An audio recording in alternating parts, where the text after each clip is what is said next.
Hey everybody, welcome back to Breakfast with Bob from CLASH Daytona. My name is Bob Babbitt. We're brought to you by Toyota, Captiva Spine, Foundation Risk Partners, USA Triathlon, a mother of two, and one of the top triathletes on the planet. Jackie Herring joins us. How you doing, Jackie? I'm good. Yeah. Hey, Bob. Good to see you again. I mean, like we have our own show. This is the Bob and Jackie show. We chat every couple months, no matter what. Yeah, it's been good. That's what happens when we get to race a lot. Which is what you love, right? Yeah. Racing a lot. I know 20. I've got 21 Ironman races that you've done. You are a crazy woman. I'm concerned that you have multiple pages of notes on me. I've got like that 4. Makes me feel like I've been doing this too long. Oh, come on.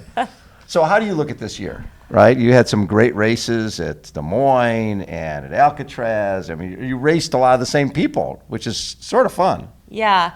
21 ended up being kind of a really cool year and a lot of new experiences for me, racing the top girls over and over and finally being at a point in my own journey in the sport where I can actually compete with them and feel good about it. And so it's been really cool. I've learned just loads this year. I've learned so much about racing dynamics and how to kind of push myself into that next zone, I guess. How did that happen? What was it? Just through your own? Do you coach yourself? I do mostly coach myself. I have a friend in Madison who helps me out on the bike and writes me some bike workouts just to kind of keep it fresh and not get too boring. But honestly, I feel like during the pandemic, just all the Zwift riding and Zwift racing taught me how to ride hard and how to push myself on the bike and how to suffer in an extreme way, especially alone in your basement where no one cares. And I'm still working so hard, about to fall off my bike. So I really learned a lot through that. It seems like when we look at the last couple of years, just the level of intensity on the bike I forget who I was chatting with yesterday, and they were saying, maybe it was Jody Stimson, she's saying, when you went from Olympic distance in the past and you stepped up to 70.3, the idea was it would be slower. You wouldn't be doubling the distance and keeping the same speed. But it seems, maybe with the advent of more indoor training and with the Olympic athletes stepping up, that the times keep getting faster. Yeah. Definitely. I think our sport has definitely gone through a major growth in the last couple of years. And, having been racing pro since 2011, you've seen it. I've seen it. I mean, You've lived it. Looking at myself as an athlete 10 years ago, I would never come close to a podium. And I used to still do fine. And the sport has just really evolved, and you just can't really have many weaknesses now. No, and it's so this. Did you raced here in Miami? I did Miami and Daytona. You did both of them. Yep. And was third at which? I was third at Miami. Yeah, third at Miami. Yep. And Daytona, what was your experience there? Daytona, well, that was the first race. Yes. Kind of coming off the pandemic, so I struggled really bad in the swim. Right. I think I don't know, wasn't ready, wasn't mentally prepared for how quick it was going to go, and had a really strong ride, but then I ended up getting the first 2 penalties of my entire life. So I was in shock. Oh my God. And I had to sit in the penalty tent for 5 minutes. Oh my God. So it was a really interesting experience. So you come back from that, and in Miami, you had a great race. Yeah, it was great. And minus that 5 minutes that I stood in one spot, I actually did have a really great race here. So it doesn't look great if you look at the result, but all other things were really good. So it was generally a confidence booster, despite. This is such different racing, right? There's not many races you do where you are going in circles and you are in that arrow position the entire time, and you just have to be thinking arrow, arrow, arrow. How hard was that for you when you came here for the Daytona? Not a big Wasn't deal. that bad? Oh. No, that was not a big deal for me. Because you've been doing all the Zwift stuff. I'm used to Zwift. I'm kind of a big fan of non-technical courses. Yes. Okay. So for me, it was like kind of just head down and hammer out some laps, and it was all good, and Yes. no worries about staying in aero. So being a Wisconsin gal, winning Ironman Wisconsin, is that the highlight of all these races? I guess so. At the time, that was the highlight, but that Yeah. honestly feels like a whole separate lifetime ago. It I does, haven't done huh? Ironman in like 6 years now, so Now that you're mom, yeah. you Now just that don't have I'm the mom, time. yeah, I do halves, and honestly, my highlight in the new phase, Yes. really feels like Colin. Jackie Herring, part 2. Part 2, really part 3 if you count my life. Oh, yeah. Whatever, 3 Yeah. separate lives. Yeah. Colin's Cup was honestly the highlight. That was such an amazing experience, and it really kind of made me feel like I was part of, Yeah. this upper echelon of racers, which I've struggled with. Well, it was the top athletes on the planet. You're Yeah. racing 2 other people, and that big spotlight is on. Yeah, I loved it. It's the best, right? Yeah. I thought that was one of the best things that's happened to our sport for a long, long time. Just Yeah. the showcase that happened there. Yeah.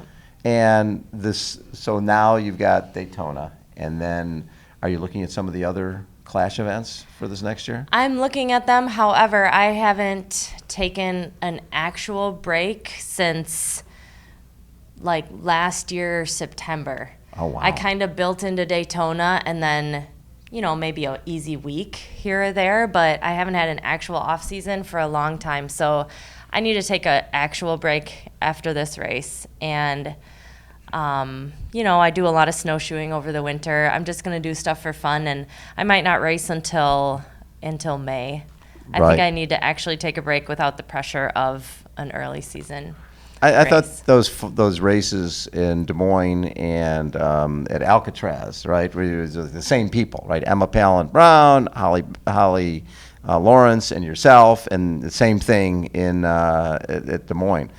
How fun was that? Just racing those 2 gals. Oh, it was great. And, at Des Moines and again at Collins Cup, Jeannie Metzler Yes. was there too. And, Emma, Holly, Jeannie, those girls are like setting the standard in the sport. Right. They're the top of the sport. And that's what I look for in racing now. And I just want to race the fastest people. And it helps me. I don't care really that much if I win or not. I'd like to win, but Yeah. but it's more having a benchmark against the top people means more to me, even if I don't win. So 2019 U.S. Snowshoe National Champion on top of all this tri stuff.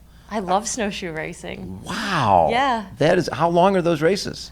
Well, that 2019 was a 10K. Okay. So the national championships is a 10K snowshoe. This year, nationals is in Wisconsin. I'm actually organizing it. Oh, you're organizing the Yes. nationals and racing in it?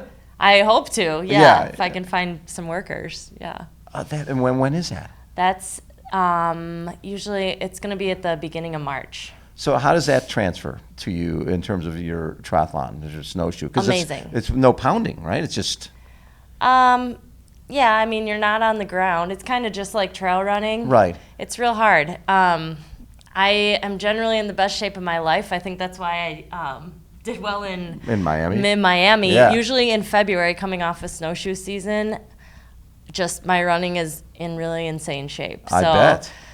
Snowshoe running for all the Northerners. There you go. And so your kids, Hunter and Skylar, how the fact that you went from full Ironman to 70.3, it's always difficult to go that direction. It's always easier to go from shorter to longer. Yeah. But obviously you want to be a mom and you need to be there. So there wasn't like a discussion or an option. You needed to do that. How hard was it to move down from that distance, from the full to the? I think in the flow of everything going on, it actually was a very natural transition for me. And Yeah. And I never really did the short course racing. I kind of learned about triathlon and caught the Ironman bug right away. So you were all in on. So I went straight to the long stuff, had never done short stuff. And so kind of dialing back the distance was a fun opportunity to try and find some speed, which I Right. had never done before. And cutting back the volume made me feel awesome and rested and like a normal human. And not having to deal with as much nutrition stuff, right? Right, 'Cause you're not yeah. as long. Yeah, Right. it's great. And so you can go you don't have to think about, oh, I got to go do a 4 or 5 hour bike ride. You can go. Well, I still might do those for fun. Right. But you don't have to. But you don't have to if you don't want to. Which is a great position to be in. Great. Yeah. Yeah. So what do you feel condition-wise you're in for this race? Well, my run is just about the best it's ever been. I ran my fastest half marathon of my life 3 weeks ago. Really? Yeah. So feeling super good about my run. What was your time? 1:15. Yeah. So I'm feeling real good about that. It was in like hills and cold and wind, so It's Wisconsin. it's Wisconsin conditions. So feeling super good about my run, my swim. Who knows? It'll be what it is. Whatever it is. Yeah. Bike. We'll see. Stay away from those Marshall guys. What the hell? And you haven't had ever besides those. Yeah, You've had two penalties in your life, both of them. Yeah. I don't need to go in the details of them, but Yeah. Good for you. yeah. That won't happen again, I don't think. Yeah. And this, what sports are your kids into? Of course, what 3 and 5? A little young. They're little, so they're into pretty much anything. Just any outdoor put it outside, activity. yeah. We play a lot of baseball and soccer in the yard and go to parks, and they're both in gymnastics, actually, because Skylar wants to be a ballerina, so I couldn't find ballet classes close enough, so we're doing gymnastics. Gymnastics Yeah. is good. Perfect. Jackie, always a pleasure. Yeah. We'll probably be chatting at Miami or another one of these races. The next one, yeah. Yeah. Have you checked out the course for Watkins Glen? I think that's a good I did, course. yes. That has your name on it, I think. I do have that one written like loosely on the schedule. Yeah. So I It's hope got to be some there. climbing, and Yeah. it's got little ups and downs that would be and good. turns and all that type of stuff. Yeah. Yeah. Hope to be there. And a Good wine one. festival afterwards. 30,000 people. That'd be great. Like it. Jackie, always a pleasure. Thanks for Yeah, taking thank time. you. Jackie Herring has been our guest, everybody. Again, Breakfast with Bob from CLASH Daytona. We'll catch you next time. See ya.